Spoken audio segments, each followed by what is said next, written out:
आणखी एक breaking news आहे। मराठी विजय मेळावा केवळ मराठी भाषेपुरताच असल्याचं राज ठाकरे म्हणतायत। तर त्या मेळाव्याचा राजकारणाशी संबंध नाही असं राज ठाकरेंनी म्हटलेलं आहे।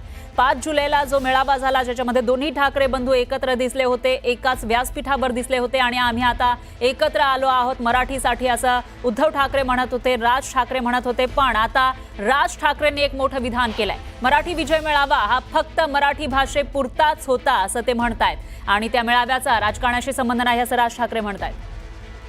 आणि यावर विश्लेषणात्मक माहिती देण्यासाठी न्यूज 18 लोकमतचे संपादक मंदार फणसे हे आपल्या सोबत जोडले गेले आहेत। सर, राज ठाकरेंनी एक मोठं विधान आता केलेलं आहे त्या मेळाव्याविषयी, नेमका याचा अर्थ काय घ्यायचा?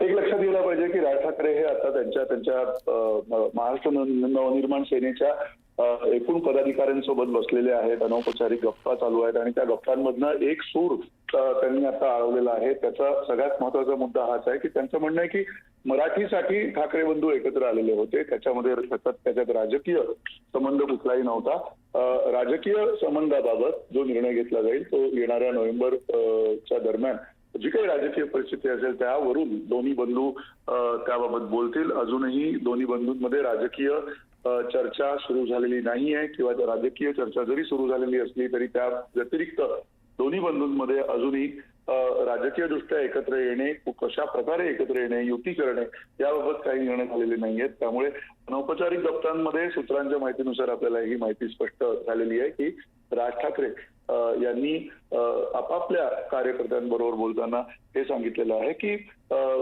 हा जो सगळा मराठीसाठीचा जो झगडा झाला होता, मराठीसाठी न्याय हक्कांच्या मागणीसाठी जो काही आंदोलन झालं होतं त्याच्या पार्श्वभूमीवरती ठाकरे बंधू एकत्र आले होते आणि मराठीच्या मुद्द्यावरती कुठलाही तडजोड केली जाणार नाही यासाठी त्यांनी राजकारण बाजूला ठेवून मनसे आणि शिवसेना आणि इतर मराठी प्रेमी इतर पक्ष असतील ते सगळ्यांच्या सोबत येण्याचं ठरवलं होतं। त्यासाठीचा तो मराठी मेळावा होता आणि मराठी मेळाव्याच्या पार्श्वभूमीवरती जरी ठाकरे बंधू एकत्र दिसले अनेक वर्षानंतर, जवळजवळ 2 दशकांनंतर, तरी सुद्धा ही राजकीय युती आहे असं मानता कामा नये।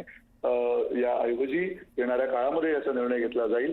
अजून संपूर्णपणे महाराष्ट्र नवनिर्माण सेना आणि शिवसेना उद्धव बाळासाहेब ठाकरे या दोन्हींमध्ये राजकीय सामंजस्य झाल्याचं चित्र स्पष्ट होताना दिसत नाही।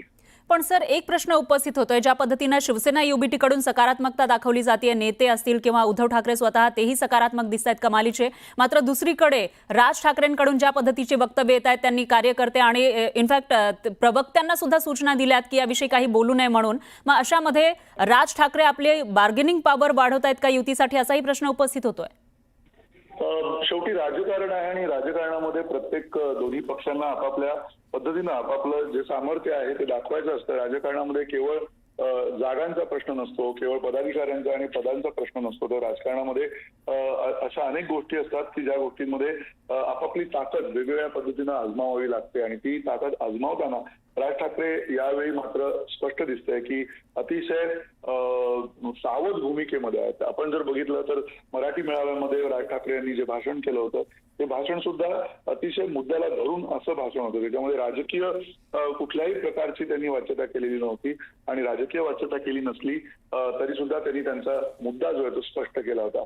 या पार्श्वभूमीवरती आपण जर बघितलं तर शिवसेना उद्धव बाळासाहेब ठाकरे पक्षातर्फे जेव्हा उद्धव ठाकरे उभे राहिले होते, भाषण करत होते, त्यावेळेला उद्धव ठाकरेंच्या भाषणामध्ये स्पष्टपणे एक राजकीय सूर सुद्धा स्पष्ट दिसत होता। याचा अर्थ असा आहे की उद्धव ठाकरे यांनी कुठेतरी मनामध्ये हे योजलेलं आहे की किमान शिवसेना उभाटा पक्षाला महाराष्ट्र नवनिर्माण सेनेच्या सोबत यायला काही अडचण नाहीये आणि ते त्यांनी स्पष्ट केलेलं आहे। तो सुद्धा त्यांचा एक प्रकारे राजकीय मोर्चे बांधणीचाच प्रयत्न होता। त्या दृष्टीने जी मोर्चे बांधणी उद्धव ठाकरे करू पाहत आहेत त्याच बरोबरीनं राज ठाकरे सुद्धा एक सावध पवित्र्यात आहेत आणि येणाऱ्या काळामध्ये तो सावध पवित्रा ते स्पष्ट करतील। बरोबर आहे, इथून येणाऱ्या काळात काय करायचं। बरोबर आहे मंदार सर, थोडंसं थांबवते की